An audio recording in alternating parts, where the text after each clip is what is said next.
Hello and welcome to The Tech Boy, This Week in Tech podcast.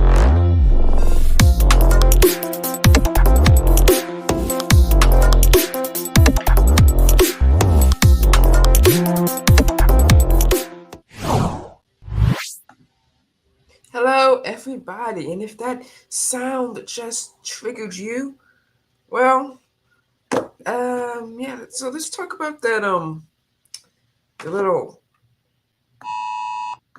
test alert cell phone thing. As you can see, the internet is still up, the cell networks are still working, we're all still here, and are not being mind controlled by the government, okay? This tone isn't anything special. It's just a tone being produced by the speakers. The planes are still in the sky. So I guess the predictions were wrong that this sound here would mind control you and kill you or drive your car off a cliff or break your cell phone or anything like that. Because fun fact, I was able to download that sound effect off the internet, the ClearNet, 2 seconds before starting the episode. So if it could mind control people, then another really good job of keeping that under wraps. Random internet streamers could just play that sound, and then they be able to mind control you. But of course, that doesn't work. We think about how shocked the Novacom would be if I could just play that song instead of having to wear that little Novacom helmet. Anyway, let's get into tech. We got to talk about space.com having really, really dumb articles. The Pixel launched with some new AI features. And it feels like I've got a really successful article that came out this week talking about how Alexa needs to be able to dim its screen or play Silk in the background. Now, I don't think it's able to play Silk in the background. I mean, that thing probably has half a gigabyte at most of RAM, or Echo Show 5 at least. I mean, maybe they upgraded it on later versions. So I don't think it could do anything in the background. But maybe, just maybe, the Echo Show 5 could play or dim the lights, because they did send in a software update that means the regular mode, I can say, hey Alexa, play Keys for Kids Radio, and this plays the radio. So actually having to go to the Keys for Kids Radio website, playing something like Down Cadet Lane or playing Adventures in Odyssey.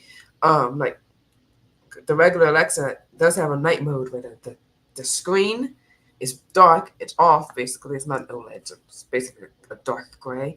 And the text, the time, is red, which is easy to see, but not super bright, super glaring, right?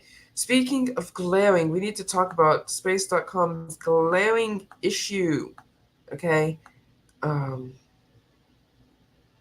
Space.com is a future publication, like the publisher Future. They publish lots of tech things out there, and this article here is concerning. Now, here we go. The article is called "How to Talk to Your Kids." Hopefully, you can see it on screen. Yeah, there it is. How to talk to your kids about what happened to my ad blocker? Aliens. Is anybody out there? Okay, first of all, the premise of this book is a problem because aliens don't exist. Okay, they aren't real, and we shouldn't look for them. Okay, you can go check Interest in Genesis for more on that. Anyway, but let's just read out the quote-unquote facts that are in this book set for kids.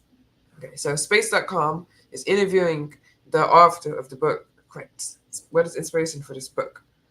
when I started doing the podcast, I wasn't thinking about the kids at all. I don't know where these ads are showing up. Let me turn on the ad block.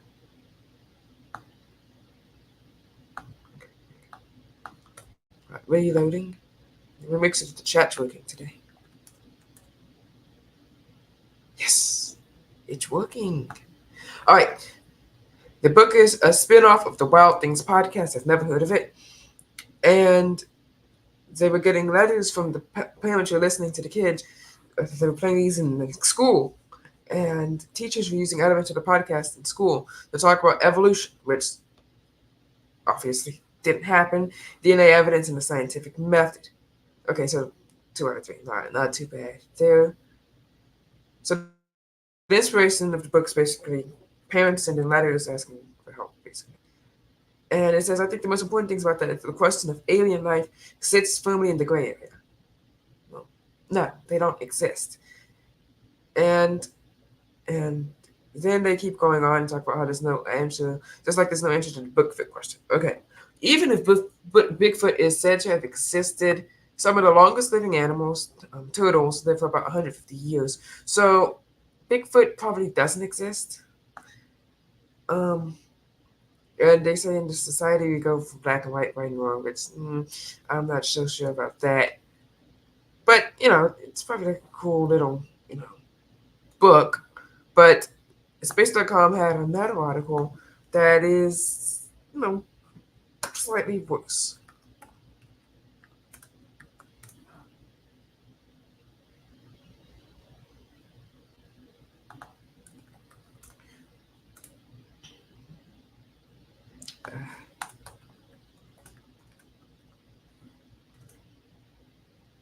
Okay, here we go. Space.com. The theory of everything searching for the universal rules of physics. They're trying to capture the workings of the entire universe in a single equation. Okay? And let's just see what the questions are here. Right. And I'm actually going to answer their question for them. Okay, so if you want to email this episode to them, that could work. Okay, let's go. Scrolling through, what are the questions?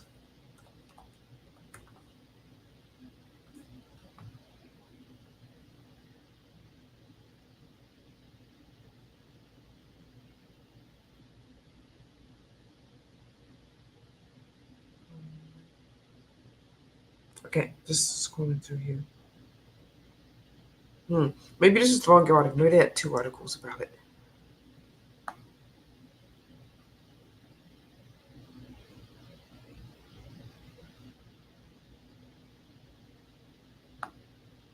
Oh,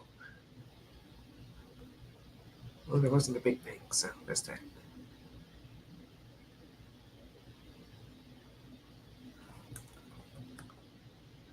Okay, we're gonna come back to this when I find the correct article. But let's talk about the Google Pixel 8, and I must say it looks impressive, like very impressive.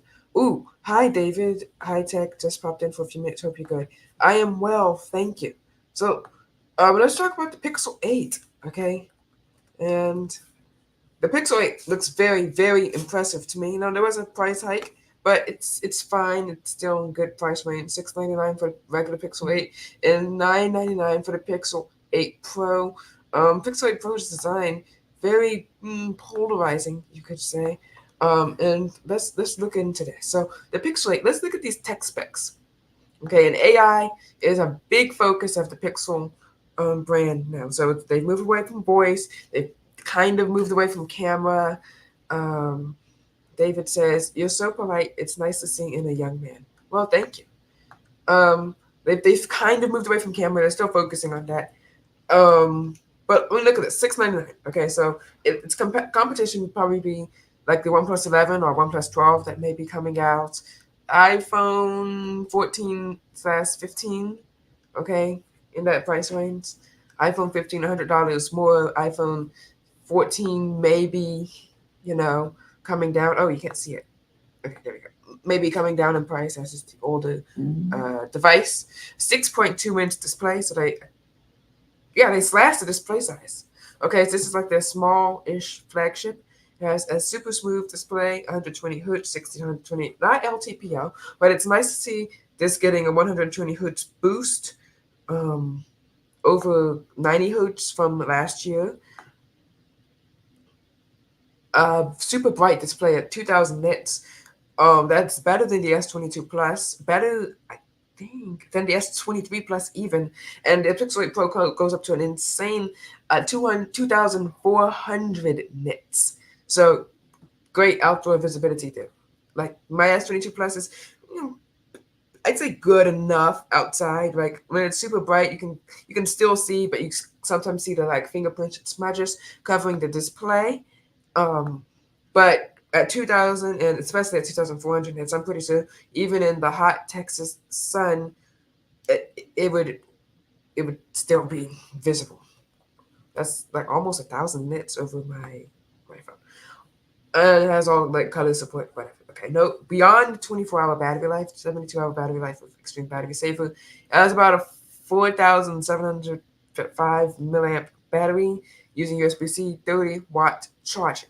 And these are just like typical like nominal spec bumps. But if we look at the overview, you you get free VPN, a Titan 2 security chip, and this big one, 7 years of OS security and future drop updates. Basically, matching Apple, tying, yeah, well, technically they could be beating Apple, tying Apple. Doesn't really like matter, um, because I mean, I don't think that people are still gonna be using the Pixel 8 7 years later.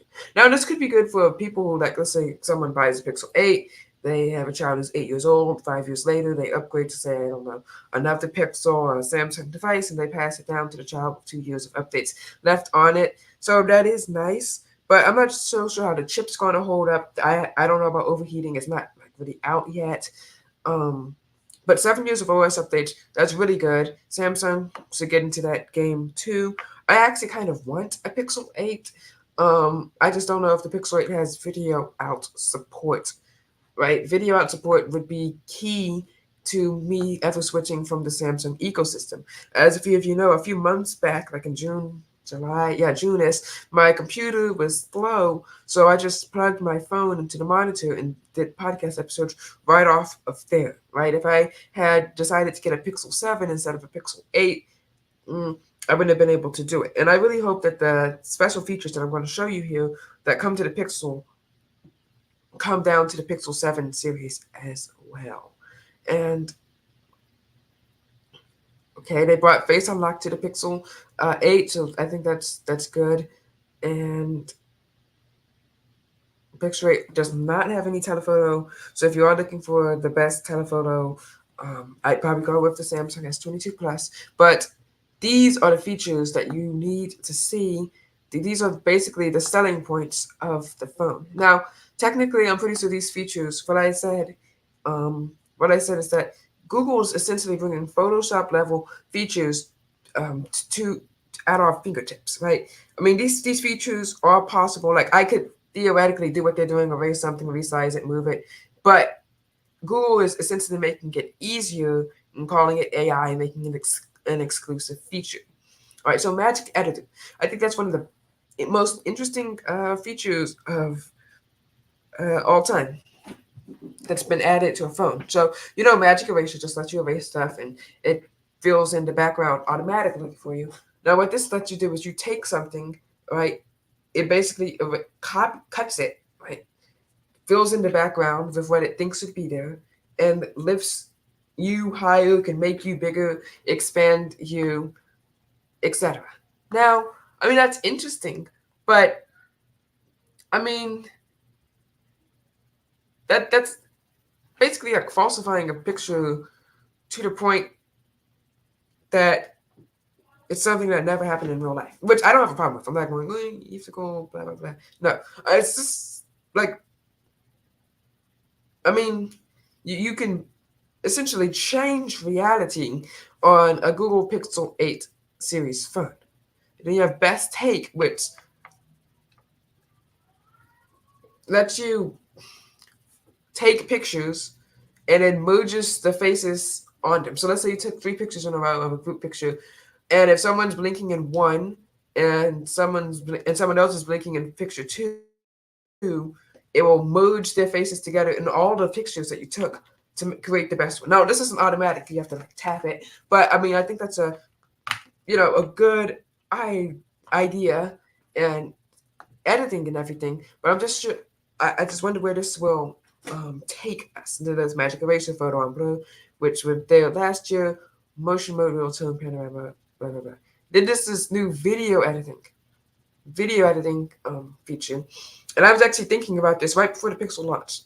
Like you know how the Pixel processes images after they're taken, right? Most phones do that. Right? It takes just a few seconds to process images right before they're taken to make them better. Well, imagine you're taking a video at 30 frames per second. That means it's taking 30 pictures a second. And I was thinking, hey, what if Google were to apply its AI and editing um, to videos? And that would probably still, even with the powerful chips that we have on phones right now, would be near impossible um, to do well. Because let's say you have a 30 frame per second video and you're recording a 10-second video, right?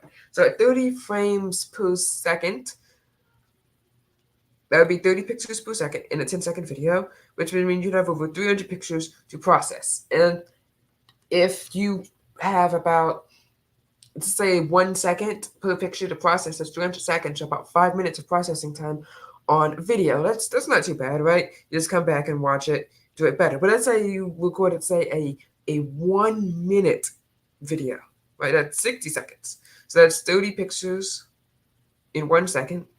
So 30 times 60, right? That would be 900 seconds, which is 15 minutes of processing time at 1 second per minute, right?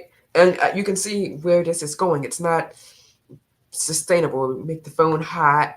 I mean, I'm sure you could potentially offload this to a like while the phone is multitasking, but still that would be kind of hard. But Google implemented this feature that allows you to upload it to the cloud where they have more powerful computers, and it will come back and edit the video. And I think that's really really interesting.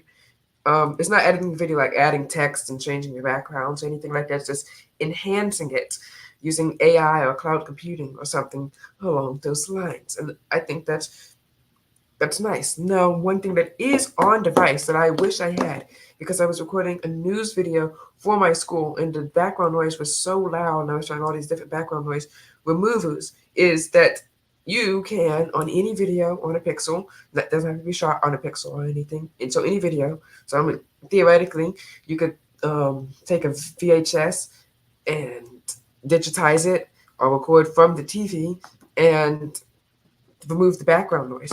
And what Google does is they intelligently know what the foreground is and the background is. Basically, kind of like how when you take portrait photos, the camera knows on your phone what the background is and what the foreground is. Well, they're able to identify the sounds in the background, like a dog barking or something, and they're able to identify the talking. And you can tap a button and you can eliminate what you want. So if you want to eliminate the barking or the background noise in a video, it will do that for you on the Google Pixel 8.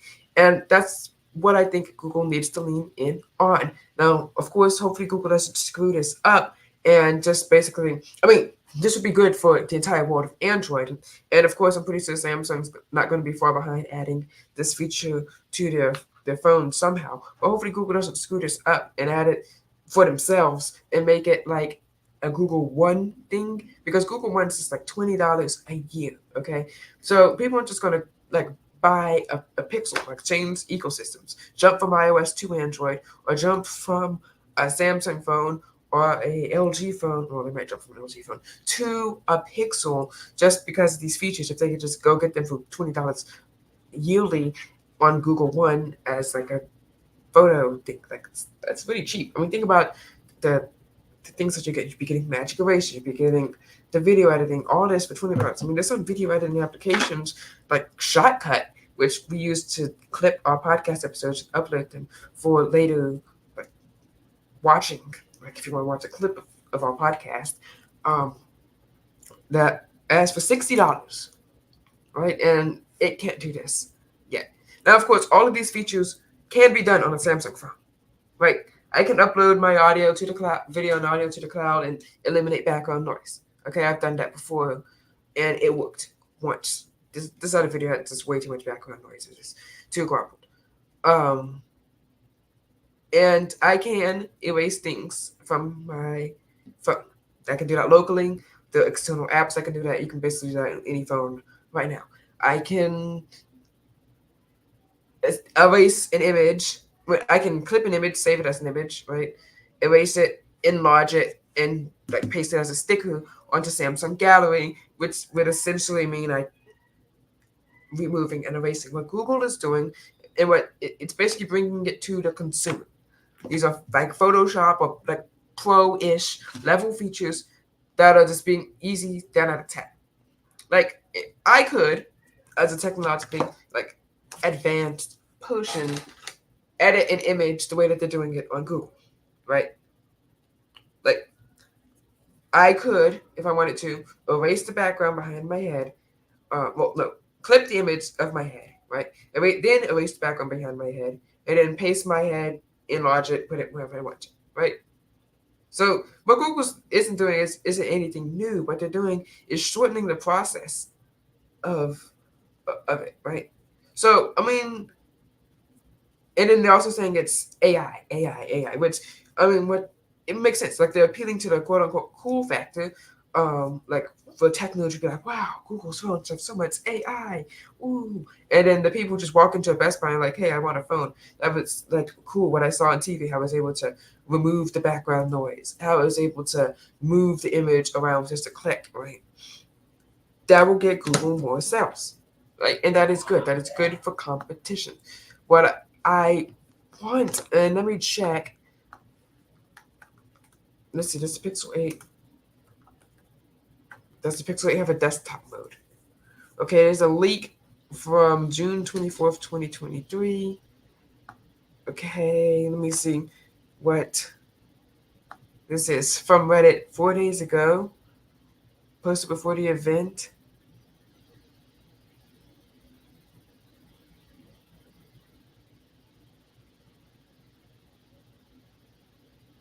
There was no mention of desktop mode, but of course, that doesn't mean anything. So I guess this means people actually have to like go hands on and test it. So if I got my hands on a Pixel, um, then I would test it. Like personally. Okay, according to this, says USB 2.0C. It keeps the SIM card slot, has volume controls, has buttons, everything along those lines. No satellite calling, does support 5G connectivity.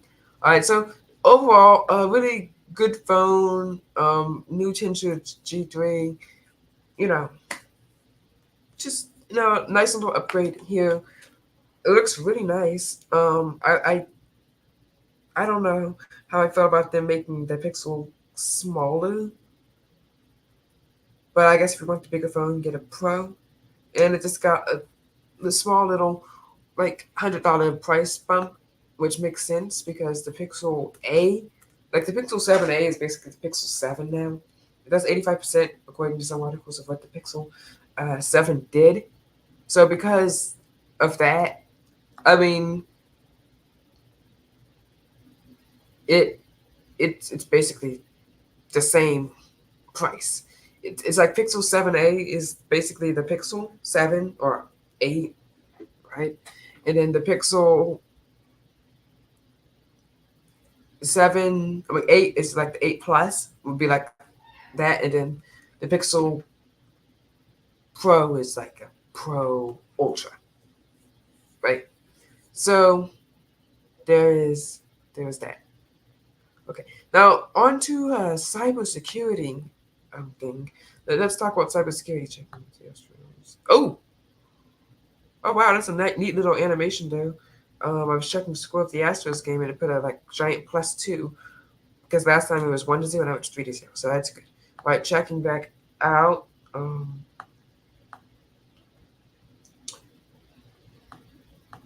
Pivoting over to cybersecurity now. This is really interesting, really dangerous, and we're gonna talk about it. Okay, so if I used to, but if I had a compatible Wi-Fi antenna, I could show this to you.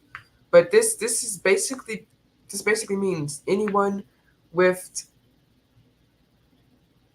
anyone with a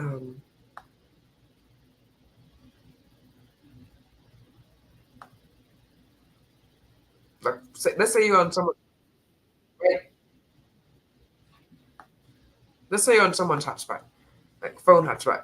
Since the people who own the phone hotspot, know the password to their phone's hotspot and they can change it or anything, this attack could be done on you unwittingly, not to mention by the people in your house, because obviously they would know the Wi-Fi password. Um, and it essentially means that they can redirect the traffic um, and see your browsing history as you see it. So let's watch here. Any website Okay, that we're not going to watch the whole thing, but the tool is called BetterCap. And what you do is you have to have access to the Wi-Fi network, which is why this is dangerous on, say, a phone hotspot, because you'd already have access to that. And you just have a Kali machine or a Kali Linux, a virtual machine on a laptop, and you plug in your antenna. I had to return mine because we have a 5 gigahertz network, right? Most networks are 5 gigahertz, but on a hotspot you can downgrade your phone to a 2.4 gigahertz network, which means you can even use like a cheaper Wi-Fi antenna than a 5 gigahertz Wi-Fi antenna, right? So you could have downgrade your protection intentionally, well not protection, but network 5 gigahertz is not protection, right? You can downgrade that intentionally, which would slow speeds a little bit according to the text on my phone, but probably could notice anyone would notice that, right? You can even change, like you can change your hotspot name to anything that you want. So you can pretend to be like Starbucks Wi-Fi. Sit there, okay? I mean, you don't even have to have like special technology for this, right? You can sit there, have a Wi-Fi hotspot that actually works on your phone. Turn it on, right? You know what I'm talking about, like a hotspot. Sit there, you know the passwords. You don't have to do any phishing attacks to get the password. Um, Pretend to be Starbucks Wi-Fi while sitting in a Starbucks. Maybe some people connect. You have your antenna on a laptop to say, hey, yeah, it's a foreign laptop and Wi-Fi is different or whatever. Just sit in the back, right? You already know your password. You don't have to compromise anything. Okay, and you use this tool called BetterCap, and you can essentially see what you'll see the IPs and the network identifier or name that's like MacBook Pro, and you'll be able to see what websites they're going to, and you can even set a trap. You can even set a trap for them called DNS spoof, right? Which let's say that they're going to Instagram, they're going to TikTok, they're going to the techboy.org, right? Where you can set it so that when that IP goes to a specific website, let's say they go to the techboy.org. Oh, you can't see it on screen. Oh, okay. Let me show you. So when that IP when they go to a specific website, right, there's DNS spoof. So let's say they go to the techboy.org, right? Well, you using Service Apache 2 Start, which is basically a built-in web server. Of course, you have to be connected to the hotspot, your own hotspot.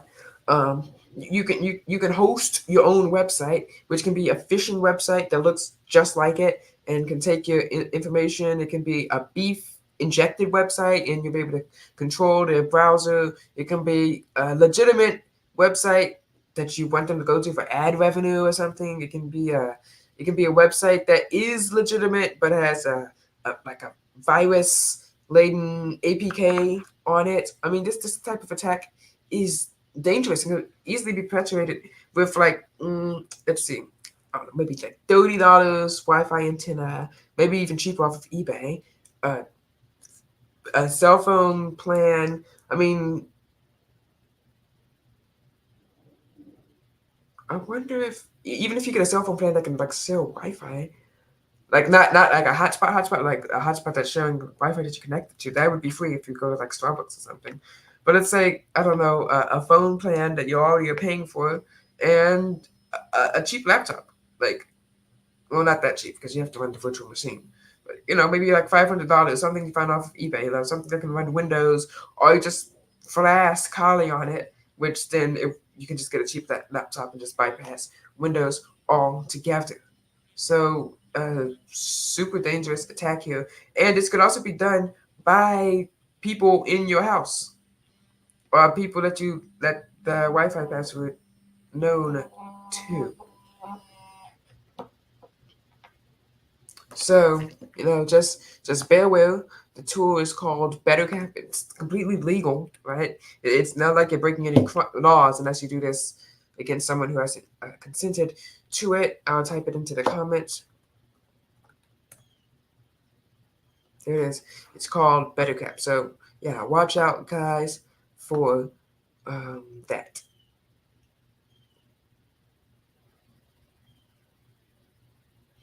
All right, last week we were trying to trace someone's phone.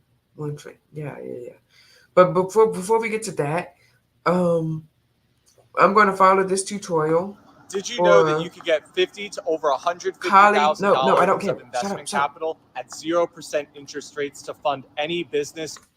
All right, so first I'm going to follow this tutorial to get Kali Net Hunter rootless on my phone. So this will essentially give me Kali Linux on my phone, and I'm going to show you an attack that you can do using a unrooted Android phone and a USB cable on a phone. It's going to turn your phone into a bubble ducky. So if you want to follow along with me, let's go here. I just have my Android device pulled up. You have to install the NetHunter store from this domain. It's completely free.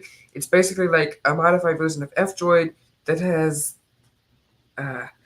Kali hacking tools in it, right? Okay, I'm going to type in these commands on my phone. So it's Sumac setup storage. I think I've already done that. So I'm just going to go to this website, and neat trick here, guys. Go here, click that, and then click create QR code, and you can easily send devices to, links to your device just by putting your camera over it and doing that. And remember, guys, don't scan, untrusted, unknown, like just random QR codes, because they can be malicious. They can link you to a phishing site. They can link to a beef-laden website, which, if you don't know what beef is, you can go back to a few episodes. We have a post on our website about that. It's essentially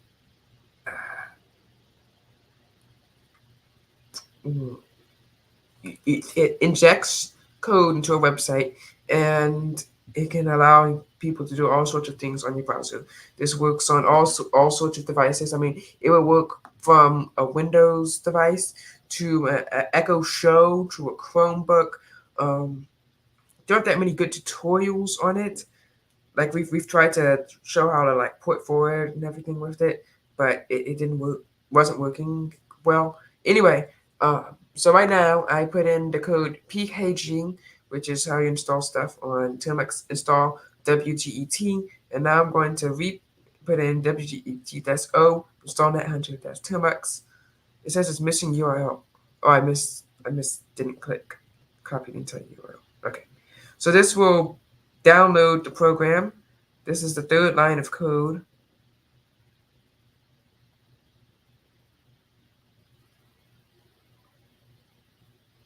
Okay, it's working. The next command I'm going to use is shamar-x blah blah blah. That's just going to install it.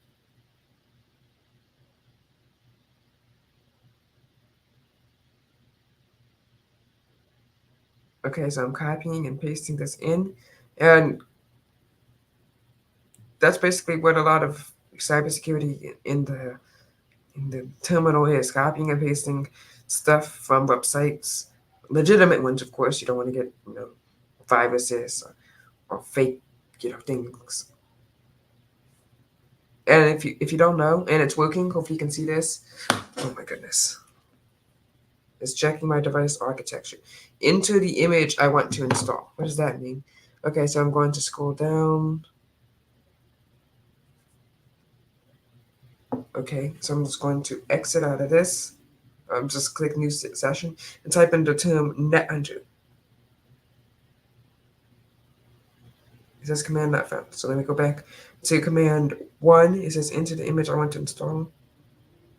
I just clicked enter, didn't type anything in, and it is installing. So I'm going to put the phone back on the charger, and it's loading here. And let's get our video set up for today. We can maybe do some headlines and reaction videos later. After this, I'm planning on streaming for an hour and 30 minutes. It's the middle of the 4th. Astros still winning 3-4. Okay.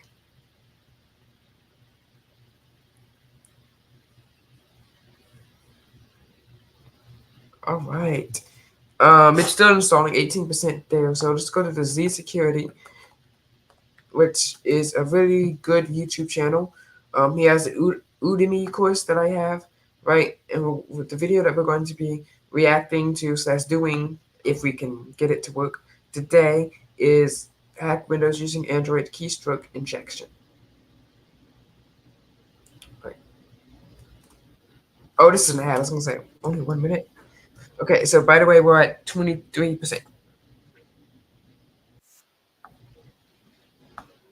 So he's just going to do his intro. This is the demonstration. So let's just watch this.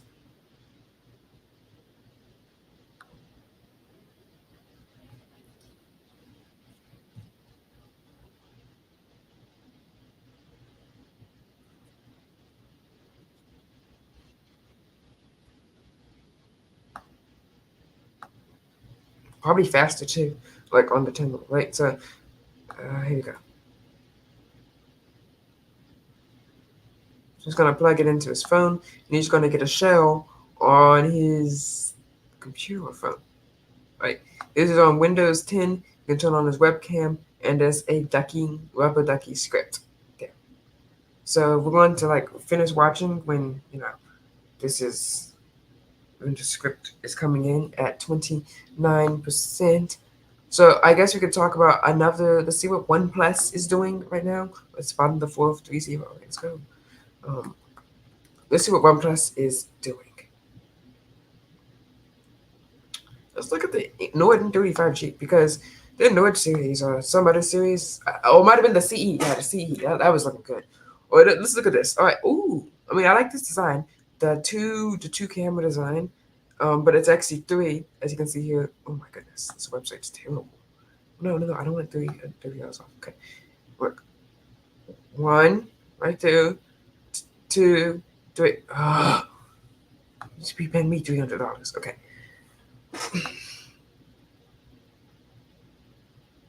Okay. I can get a case for $1. That's great. All right.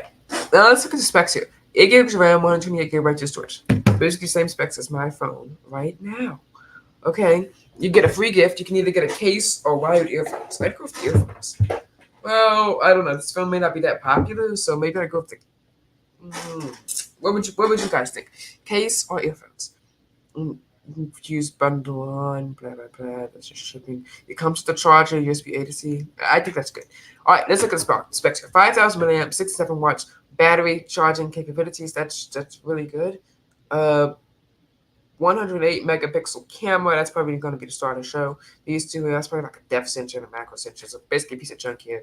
Honestly, 108, really, really good. 120 hertz display. That's good. Nice flat display.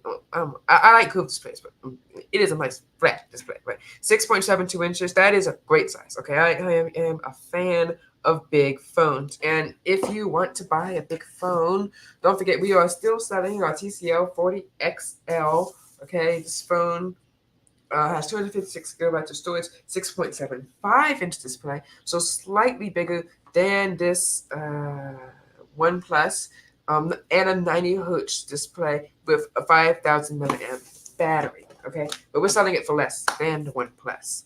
Okay, and I can link it there. Here, we're on best phone under $300 from Tom's Guide. Wait, that's all the specs. I want to see the specs. Okay, here we go. All right, yeah, here we go. We got 5G in GPS, Bluetooth 5.1, etc. We got dual SIM and micro SD card slot support, so that's really good. And the headphone jack, no wireless charging. Unfortunately, is that it can decode all these audio formats, which we need to talk about because I was reading securitynewspaper.com.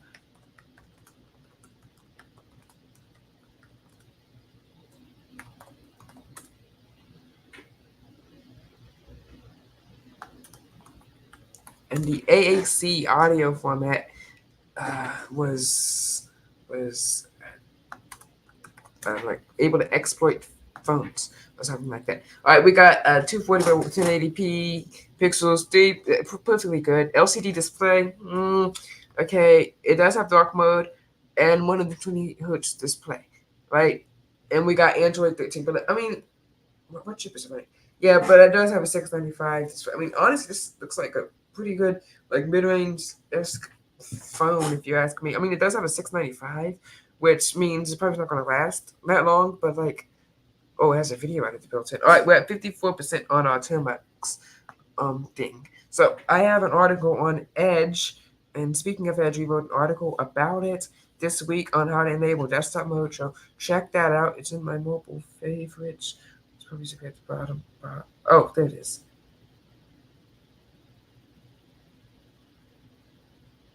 Einstein's quest to know God starts to take millennia. That was our space.com article. So let me find it here. But according to PC Mag, which yes, I know that we're canceling. Oh, this is from last year, but it's some type of audio format. Exposed millions of Android phones to remote hacking. That's really bad. Okay, so let's just search space.com.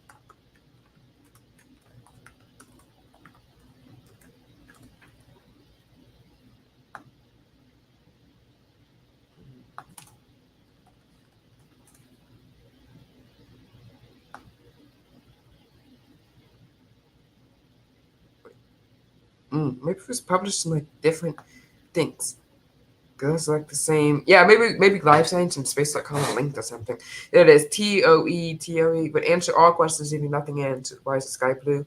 Why does gravity exist? TOE stands for theory of everything. It would ideally explain all phenomena with a single theory, a single building block, and a single force. In this writer's opinion, finding theory could take hundreds or even thousands of years. All right, great. Well, I'm about to answer your TOE. Yeah, God made it. Done. All right, great. All right, and that is the conclusion of today's podcast. No, yeah, God made it. I mean, that seems like the most logical and easiest answer of all time. Like, why does gravity exist? Why is the sky blue? God made it that way. He created these laws in in the universe, right? He likes things to be orderly, and that's the way things work, right? Like that is not a theory. That is fact. God made it that way for His glory. He created these laws so that we can use them to create things and build things and magnify Him while doing that. All right, now back to OnePlus. Talking about the OnePlus. Let's see if it's the OnePlus Fold coming out, because a phone did come out this week. It wasn't the Pixel. It wasn't an iPhone. It was the S23 FE. We're going to talk about that. And someone was right. Someone was talking about how it is about their spare parts, and it kind of was like that. And I have a very special thing coming out next week. We're going to talk about the Power Up plane. I finally got to take it out for a spin today. It was kind of windy, but I finally got to go to a park that was big enough for me to fly it, and I was able to fly it, potentially aided by the wind because the wind was going that way, but I was able to fly it over a ditch in the park.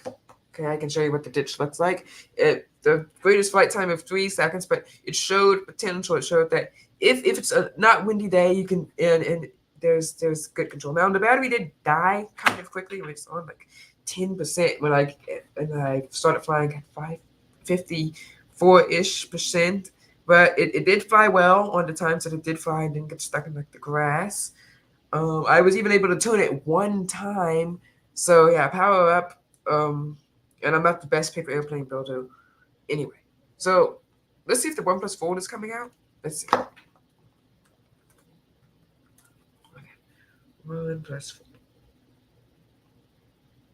Oh, the phone was shown off in the October video. It will be a rebadged Oppo. Okay. And it is supposed to release in October per 9.5 to Google. All right, let's check CNET. Unbox Therapy was given a look at the phone, but it's covering the cameras. I guess so people don't know what kind it has. Oh wow! So it's actually out. Okay, I hopefully it doesn't say any better.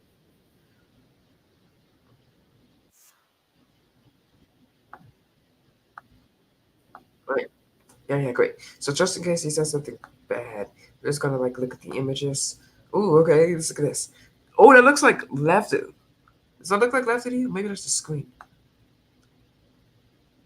But this does confirm that the OnePlus Fold is coming out. Now, on the less exciting, less foldy side, the S23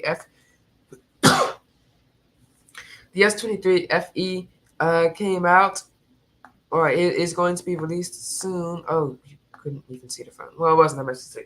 It's going to be available October 26th. And let's look at the specs here. I mean, I do like this design language. People have been calling it an upgraded A54. And honestly, this is probably what would have been the A74 sans the telephoto camera and the DeX. A phones didn't really get DeX. They didn't really get telephoto cameras. I think the A72 did though. Which I mean made me recommend it over the S21 because it had a micro SD card slot in it. All right. But of course, oh, I mean, this looks very professional. It actually looks like lefted. I mean, I wish that kind of was lefted. It looks like the D brand skin that Mr. Mobile did. Which when I emailed D brand about the use of explicitives and how I wanted to test them, they just sent me more explicitives. So we're kind of anti D brand. Anyway, now this is interesting. They're using Corning Gorilla Glass 5, which I'm not so sure about this. Like, we use Gorilla Glass Victus on all of the devices now. It is water and dust resistant, so that is good. And it does have a telephoto camera. That is good. But the telephoto camera is degraded by 8 to 8 megapixels, but it is 3 times instead of 2 times or 1.5 times or whatever, right? And it just looks like basic. Like, I mean, it is a 6.4-inch display, so there would be a market out there for it. It's kind of like an S23 version of the S22 Plus, and it's cheaper. There's photo remaster, which I'm glad they're leaning into this. Rediscover old photos and sharpen blurry pictures with photo remaster. I'm pretty sure this is Google seeing the threat. Samsung seeing the threat of Google, like, oh my goodness, they have all these features. When we have these features, we don't advertise them. Like, if Samsung did its advertising like Google and Apple were doing, people would seriously look into that. Like, you can say, I want the phone that erases. Like, you can erase stuff on a Samsung phone, like natively. You can erase stuff. You can sharpen blurry pictures on a Samsung phone. But since this is an FE edition, I guess they're trying to like. I'm glad they're showing the features here. Like, it's not all camera.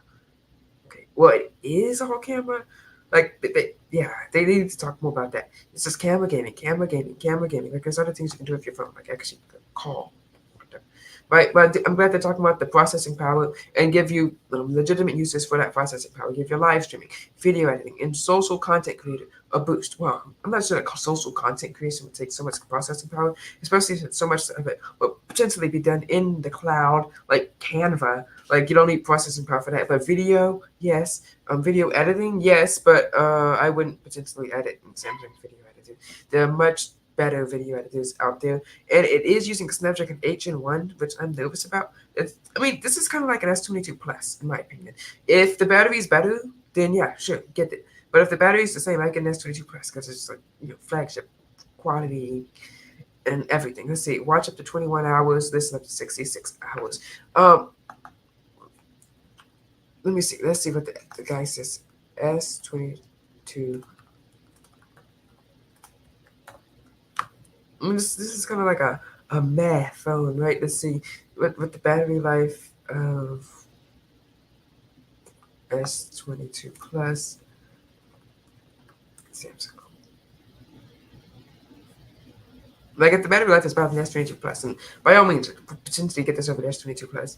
And they're trying to merge it with the FE tab and the Galaxy Buds FE, but I'm surprised they didn't have an event for this. Like Samsung literally had an event for the A52 when I was staying in Austin, I think, and I was like watching it live blogging it. I think we can pull up that article. Let's see. A52.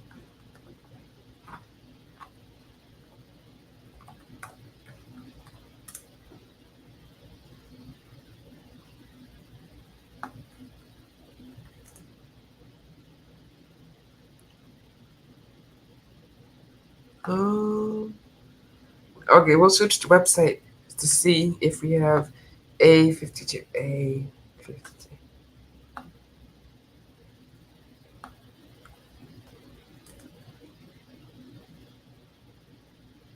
Here it is, yeah. Samsung Galaxy Unpacked, live March 2021.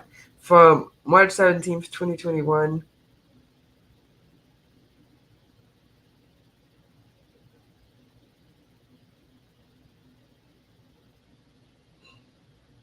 Yeah, here it is right here. Samsung Galaxy A52 live March 2021. 2 comments on the article, which I'm pretty sure were from me. Let me check.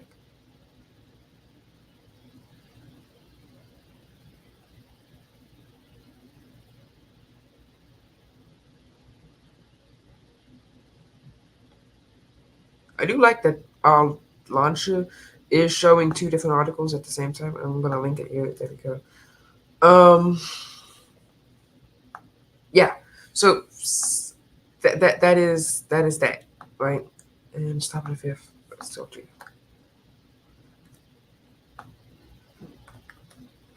So yeah, I'm surprised Samsung didn't have a launch event for this. Like Samsung still launch event for everything. They launched the A52 for crying out loud. Like, and that phone's like $100 right now. Okay, there's no Samsung phone, like flagship phone from 2021, that's selling for $100 in a decent condition, right? So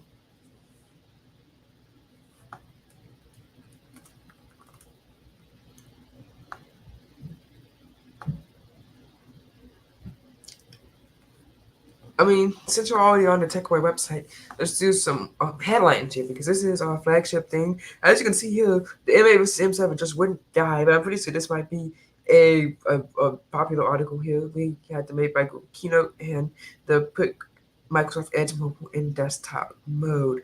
Okay, so let's talk about Alexa dimming down. This was a nice little like YouTube thumbnail made in Canva. So Alexa needs to introduce a screen off and dimming option specifically for the Silk browser. For some reason, they don't have Firefox anymore. So when we tune into Key Speakers Radio, which, fun fact, I was interviewed on, so go check that out, and it works fine, right? However, if you want to listen to a program like Donkey Lane, Kids Corner, or Adventures Odyssey, you have to access the browser from that, right? Now, we know that Alexa can dim, it can get dark, or potentially maybe play in the background, but that is what we need them to do. We need them to fix that, right? So do you guys use Silk Media Browser for playback, right? Like the light, like everyone's like blue light, bad for your sleep, right? Now, but whether or not it is bad for your sleep, right? This would be a really big, oh, we're saving the environment or the eyes or anything like this. And speaking of saving the environment, we need to talk about that because that is honestly one of the most annoying things about companies these days. So always trying to save the environment without anything useful. Okay, let's talk about the Google uh, the Google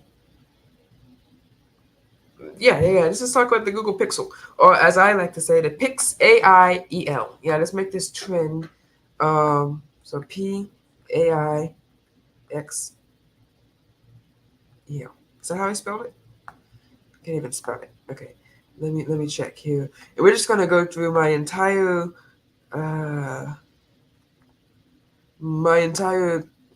thread, like live. I basically live blogged the Google Pixel event. Right. So we're going to go down to the scrolling.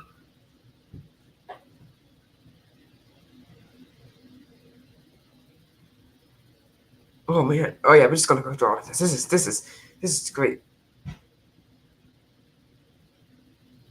Okay. All right. We're just going all the way down to the bottom. Oh my goodness, I was busy.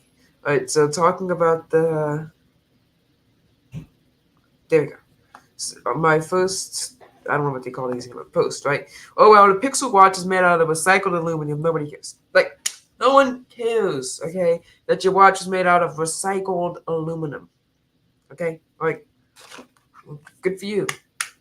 Recycled aluminum probably doesn't even last as long because it's been used again. Like, if saying this makes you feel better about yourself, but as long as you don't raise the prices, like if you're saying, oh, well, since you think that recycled aluminum, $50, like, what are you saving? The fish? Like, I don't care that your watch is made out of recycled aluminum. It can be made out of cardboard for all I care. Just make sure the thing works. All right, now onto the next thing, right? It has better battery life, 24 hours with the always-on display turned on, which isn't that good. I mean, it's a smartwatch. It's lasts at least a day and a half, right? I mean, the Apple Watch Ultra lasts 36 hours, which is, I mean, that's okay. I mean, that's better than the Pixel watch, okay? The next thing is safety check looks nice, but I mean, if you're lost for more than a day, you're kind of screwed. Like, if you only last for 24 hours, if you get lost and they can't find you when they find out that you're lost, and safety check just gives you the GPS coordinates, like, well, I mean, just stay in one place, I guess. The Pixel Watch heart sensor has been upgraded, so that's good. It's 40% more accurate. That's good, including HIIT style workouts. Right? And you could have watched the stream on thetechboy.org. And I just had a question here about the captions. Like, it was a live event, so who was writing the captions on YouTube? Can you? Because I know on TV you can like type in the captions and they'll show up on broadcast. I don't know how it works on YouTube. I don't know if those are AI generated. There's the Fitbit integration from the Google Pixel thing, which is interesting. They launched a new Fitbit as well that had Google Maps support in it, and then there's a personal AI coach that gives you data. That's what it looks like. It has a natural language model in it, and this is the AI. And onto the Pix AIL thread, and the Fitbit Charge 6 launched with Google Maps, and the Pixel Watch 2 launched for at $394 USD. Okay. Now, I did like the blue color of the Google Pixel Pro. I think it's the best color of the year. The Pixel 8 has a unified design. Let's see how much UI on it as curved back glass and curved sides. So I think that's nice. It has a matte glass with a shiny camera, which is good for if you want to take a picture. And you're looking at, like, you can kind of like self-gauge, and there's the net zero, no packaging, and the plastic in the packaging, like whatever. Like, I'm buying a phone to be a phone. Not because, oh, okay, so we got the iPhone 15 here and the Pixel 8 Pro here. What do you want? I don't know. Which one doesn't have plastic in the packaging? Oh, the Pixel 8 does. Oh, then I'll go with that. Said no one ever. Okay. They partner with iFixit for repairability. Now, that's actually something that you can, get behind and, like, buy because, like, which phone is the most repairable? Not which phone has the least amount of plastic. Like, no one cares. All right. 2,000 nits brightness, finally features, and they're not talking about saving the fish. That's good. 2,400 nits. There's a temperature sensor on the phone. That's good. It really, like, you can just. I've always wanted to have like a thermometer on the phone. I did joke that it could be used to measure the temperature of this tension chip. So that's interesting. Then there's the AI enhancement for the text-to-speech, which isn't that special. But I do like that they are leaning into the clear calling and call screen, which is good because those are legitimately useful features that aren't really replicated on many other devices, which is leading me to kind of wonder. The camera has good skin cones, racism or whatever. So that's good. Best take was a single take, completely different things, but there's that to go along. And then I talked about 50% of the spam is being cleared out, so that is a good thing. Spam calls are bad, but hopefully it doesn't filter out like legitimately calls. I heard about someone who was calling for help and they just got like ignored. And then I also thought about how funny it would be if the Google Pixel launch was held at the same time as the test tone thing, the government mind control plot, that thing, right?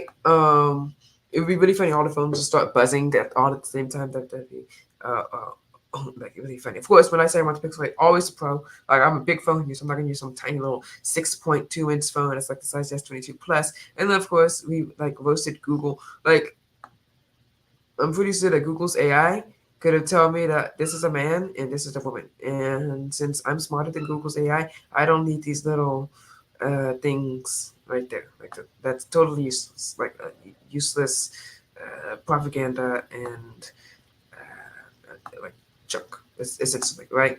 And then the audio editing is going to be a nightmare for OSINT investigators trying to find something. Great for filmmakers, but bad for OSINT, right? On both. And the Pixel 8 Pro can capture in RAW, so that's good. And it has autofocus on the front camera. And unfortunately, Google is canceling Pixel Pass, which is a sad thing. Now, let's check our Turmeric script. We have about 30 minutes left of the podcast episode. Checking in. It's still 3-3 at the bottom of the 5th. All right, so you can read about on the Tech Boy right there as we check into our Turmeric script to see if it's ready for the ready for action. I just need to log into my phone here. Okay. It is extracting the root after it verified the integrity of the root. Right. So it's still working right now. Okay, so in a recent poll, I think you said that you want me to get a Flipper Zero over the OMG cable. So our next poll, I guess, is going to be OMG cable. We need to talk about this calculator. I really want this calculator. Ask the people to test it. They have an app, but I need this calculator. Okay, I'm going to show all these features that it can do. It's on the internet. What's the calculator called again? In fact, I may actually buy this thing. Tell me if you want me to test it.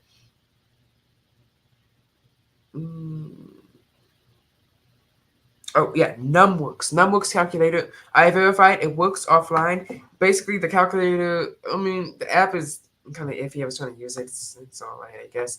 But the website really good because you can like even code Python in it, which is gonna have an interesting AI second. Here it is, the NumWorks calculator. I mean, it's basically bringing an app-based design. This is what it looks like in real life. Like if I had to calculate it. And it can do your regressions for you, even if like automatically. So and the good thing about this, it's only $99, so it's cheaper than the TI Inspire. It's cheaper probably than an 84 plus CE, right? And it has all the same functions online. You can code with it in Python, and it is test legal, right? And I did this I learned it in about a few minutes. Like calculation, really easy. You can use the keyboard. You can use your keys here. You can't. Oh yeah, you can't type in here.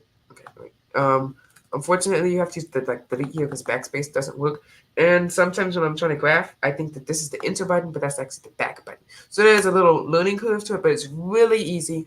Like watch this. I'm just gonna type. I'm typing in here without touching. I'm just typing in from the keys. You just type in boom 6 for 6. You can get your things like in, and then this boom takes you to the home screen. This button would also take you to the home screen. But I mean, what it really signs is I think it simplifies things the TI can do. Like TI can solve equations, but it's not as easy as this. Like boom, you select the type of equation you want. I really hope you can see this. Oh, you can't. Okay. Yeah, you kind of actually have to see this. Okay, here you go. Yeah, okay. Okay, I'm gonna go home. I'm gonna redo all of what I just did. Okay, so what I'm doing is I'm using my arrow keys to click this, you can easily type in your calculations. You can either click this button here or the home button to go home. Let me show you this. Equations. What you do is you pick the equation that you want here, right? Just put it in. This is all test legal, by the way. Verified for the PSAT and the SAT. I'm just gonna clear this all out. Okay. And if you want to delete something, boom, boom, you add your equation. I'm just gonna do a simple equation. You say 3x plus. No, let's say. Yeah, like I said, my delete button doesn't work here. Y is equal to 3x plus 5. And then what you do is you click OK.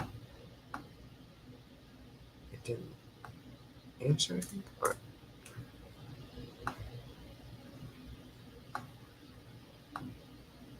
if you solve. Oh, yeah, I forgot. It's the arrow keys. Oh my goodness. And click enter.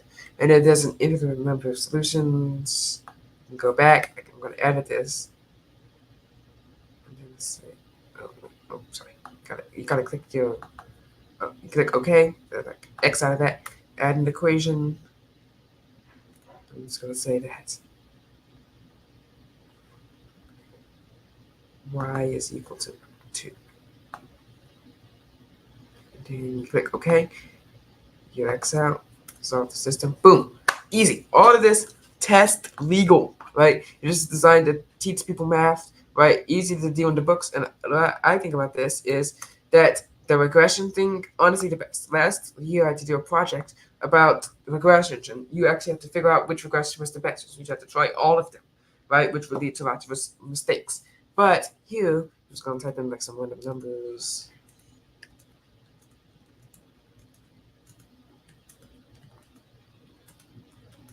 Right, there we go.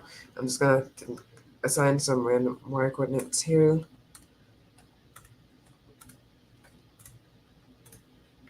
Okay, great. Then you click OK. Or you just scroll up, boom, go to your graph. And it automatically finds the graph that you want. And it uses auto mode. Where am I? Oh, I'm still stuck there. Right? And you can choose your type of regression model, but it chooses your regression model for you automatically, right?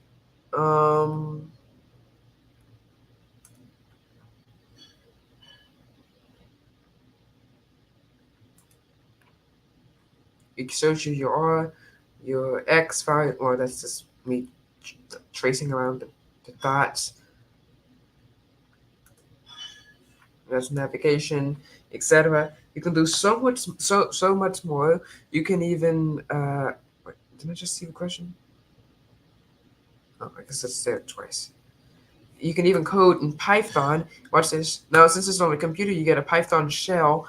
Okay, watch this. I'm going to go as Google's AI, code a.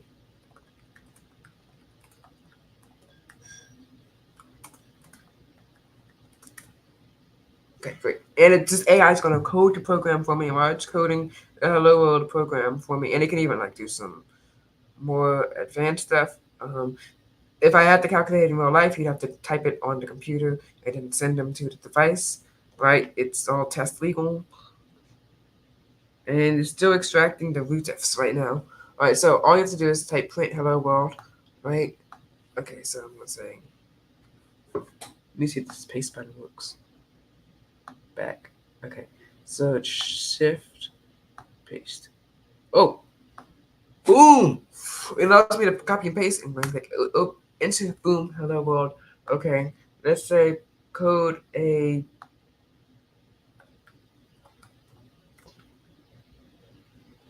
Okay, this thing's going to draw me a circle. Okay, let's see if this thing works. Okay, so how you copy and paste is you click Shift or Alpha, and then you click Paste.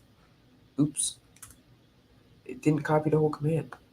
Okay, I'm just gonna have to copy. Okay, so import math. I'm gonna type that in. Easy, just type in from your keyboard. and this works offline on your phone. I'm just gonna like copy all of this because I'm not. Oh, you can't see. I forgot to switch. Okay, so I'm gonna click here. I'm gonna click shift and then click paste. Is that the next code? Nope. Okay. This is def circle radius. I copied that. Doesn't matter. Shift paste. No. So I'm gonna go back up here and put in my last command.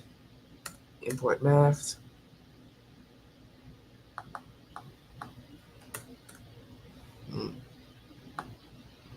Oh, you can code on here. Let's see if you can code any other simple programs.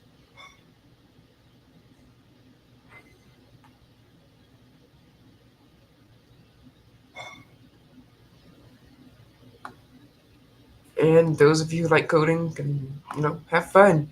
You have settings in here. You got a periodic table, right? So I asked the company if I can test your device.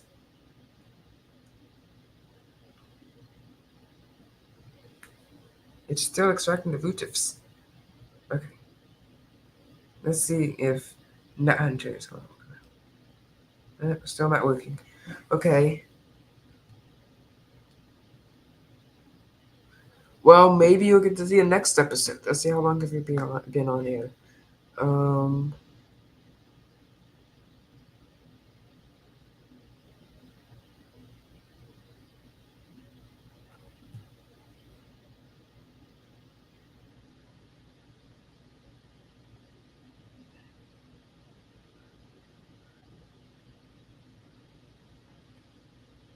Well, there are other apps in the store.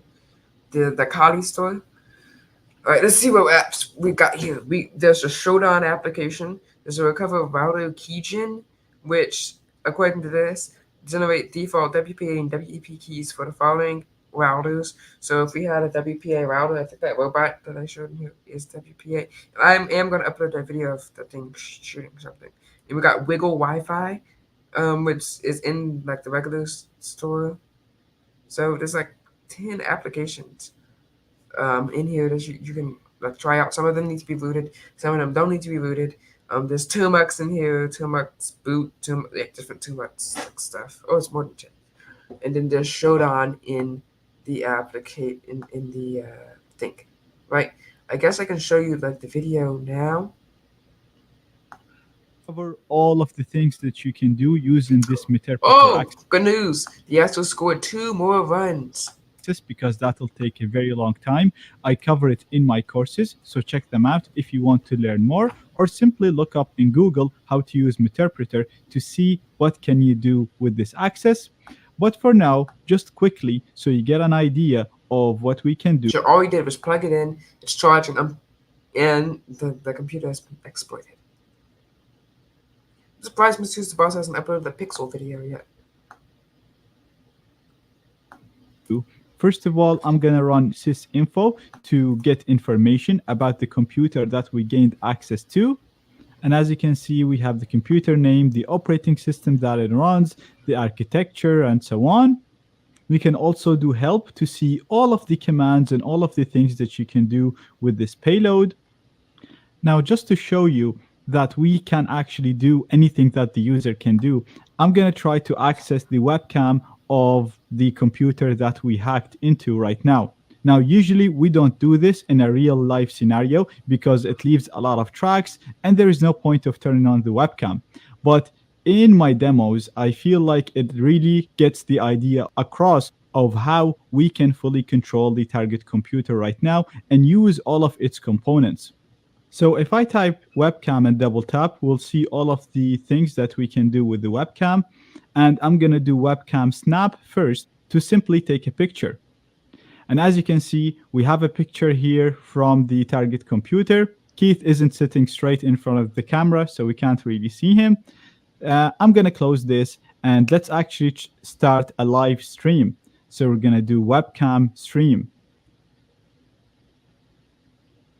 And as you can see now, we have a live stream of the camera and we can see the office, we can see Keith moving, and I'm actually going to call him to show him that I actually gained access to his computer.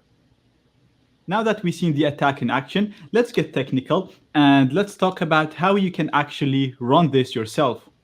The new best way to make money online that nobody's talking about is something you've never heard before. It's using remote automation. Probably scam. So first of all, as you've seen, you need a device to run the keystrike attack. So you can use an Android phone like I did right here. The thing with the Android phone, it needs to be rooted. Wait. And it needs to have a kernel that is... Oh man, it needs to be rooted? I thought it didn't need to be rooted. But anyway, NetHunter has been configured, which means you can still do other things on it. So I'm going to run it using the command NetHunter. Maybe I'll try. Right, back here. See, this is saying you don't need anything. Okay. NetHunter Kex Pass Deputy.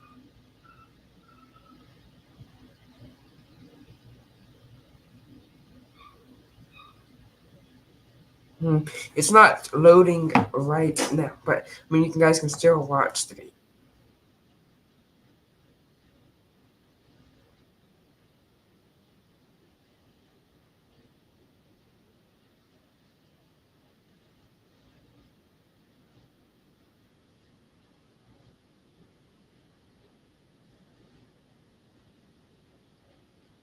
Oh man, I seriously want one of those.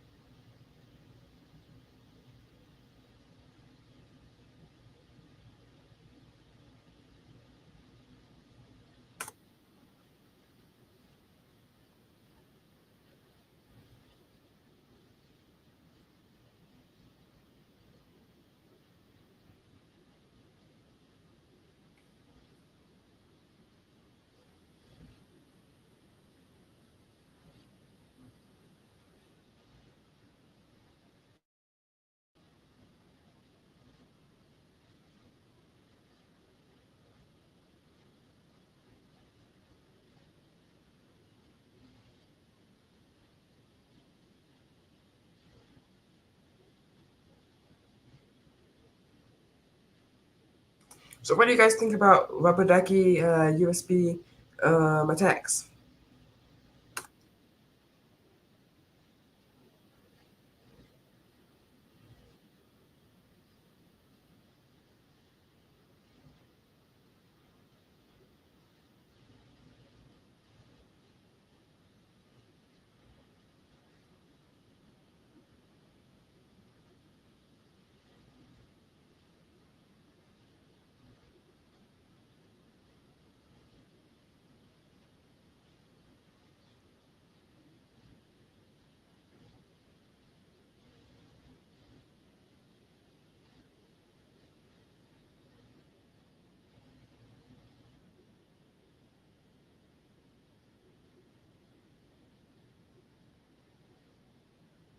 What does that have to do with water?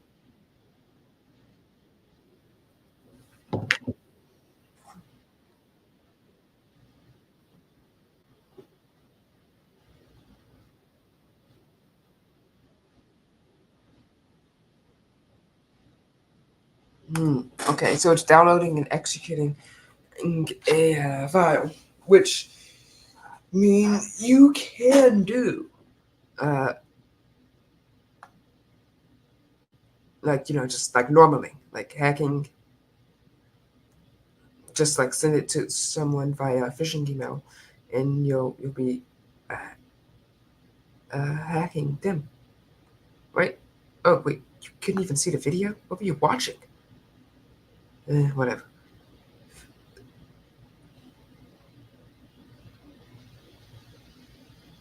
And this guy here, he has his own channel.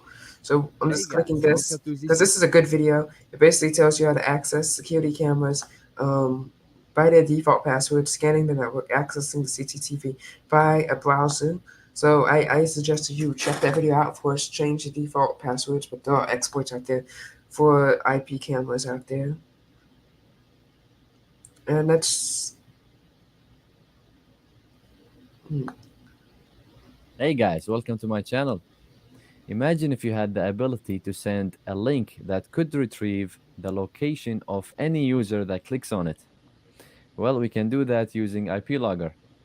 So in this video, I'll be showing you an overview of the IP Logger website. So here we have the attacker machine well, we've used IP automated Locker before, but it doesn't. I don't think it's the GPS information, does it? Okay, this is of the original link that I pasted. Okay, so I'm just going to go to IP Log, and sometimes you do this with scammers. That's what I do. I send them the link, and they're almost always from Nigeria. I'm sorry, it's what I track. And this is the shortened or the new link that got generated by IP Logger. And we can So okay, so I'm going to click on here. Hopefully, hopefully it doesn't show my IP. Yeah, no. Okay, no IP for you guys right now. Okay, so yeah, sometimes these websites like. So what you do is you type in. I'm typing in just TheTechBoy.org. You click, it's a short link, and then you just agree to the terms and conditions, etc. And what he's doing, all right, back to the video. What? My antivirus blocked. That is weird. Okay, share screen. Back to the video. customize it as you can see with Because you can customize it. There's no sign of my IP on the website yet. So you go. You can change your redirect URL, or you can even add your own domain, which. Oh, you have to sign up. Okay. I wouldn't send it as IP logger. Let's see, send it as. I don't. Yeah, all your websites are probably gonna be down. How about Yip? That's very legitimate. Okay, and this is saying. And if say the scam asks you for an image, you can say like .gif. There you go. Save your link there. Oh, that already exists. There you go. You copy it there. Now back to the video. Let's see what he says. I think I know what he's going to do. a different domain name, different on domain.co domain name have to be the same as their data. Okay, One so program that's that I smart rely data. on fully for my business is Notion. Notion is an amazing collaboration. So according to this, smart data allows you to collect extended information on that. You don't want consent collection, and I guess GPS location. But it will ask them for their location, which is a problem. There's like this hacking tool where if you connect someone to your hotspot, and you can get their IP and everything, etc. But you want to see that camera, but you have to see, but they have to consent to seeing the camera, and you also have to send them a link. So it's a bit iffy. Most people click no on those types of things.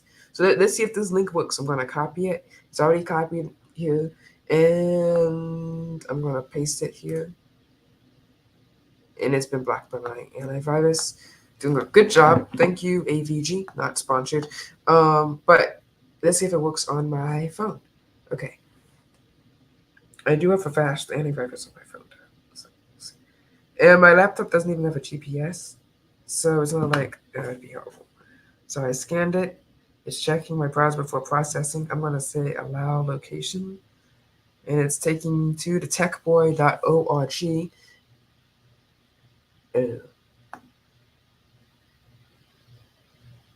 Okay, now since I allowed it to my location, I can't show you everything. Oh, most important thing, the tracking code. Save this link here. What you go is you go to iplogger.com. You go to iplogger.org. Hopefully, good thing you didn't see the tracking code, because then you'd be able to see what I was doing. Okay, so you click it's a tracking code on the thing. What? And you just scroll down.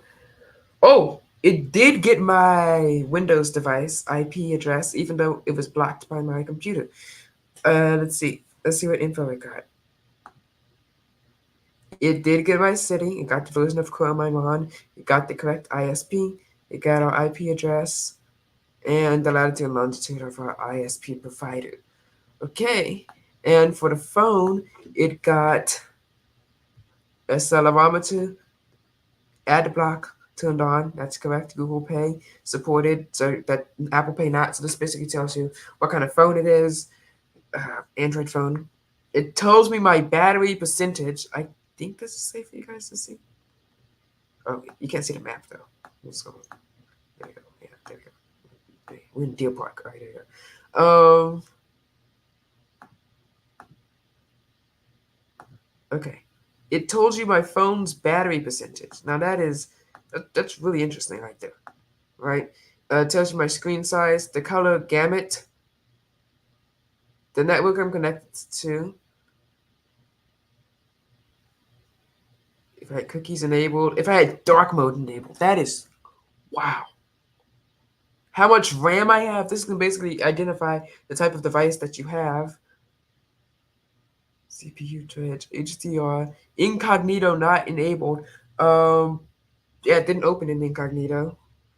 What kind of language I'm in, if I have storage, which yeah, okay. Open database, pixel ratio, platform Android 10. That is incorrect. I'm on Android 13. Plugins, reduce mode. I don't even know what any of that is. It got the time zones. That's good. Touch support, the vendor, Google, and it got the correct time, the correct date down to the second. The browser I am using, Edge 117.0. The ISP, yeah, because I am connected to Wi-Fi, so it's we just name ISP that we have here, which is Internet. Oops, and okay. The IP address, and let's see if I got the correct location.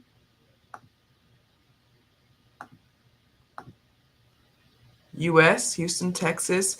Oh, here's our latitude and longitude. It's accurate from the Wi-Fi.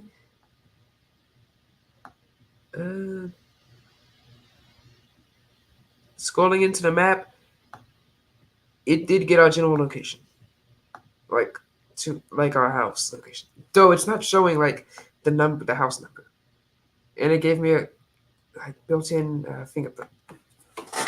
So yeah, device fingerprinting. For some reason, my phone's not charging. What's wrong? Maybe this thing is off.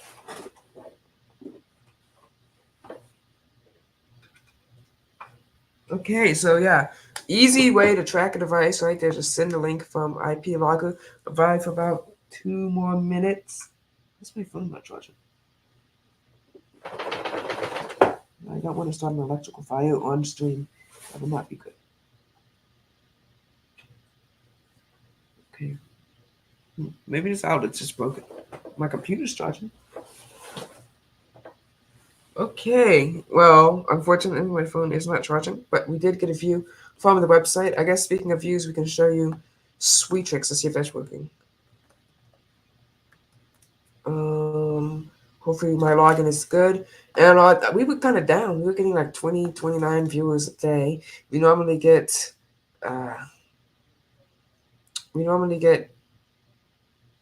50. So hopefully this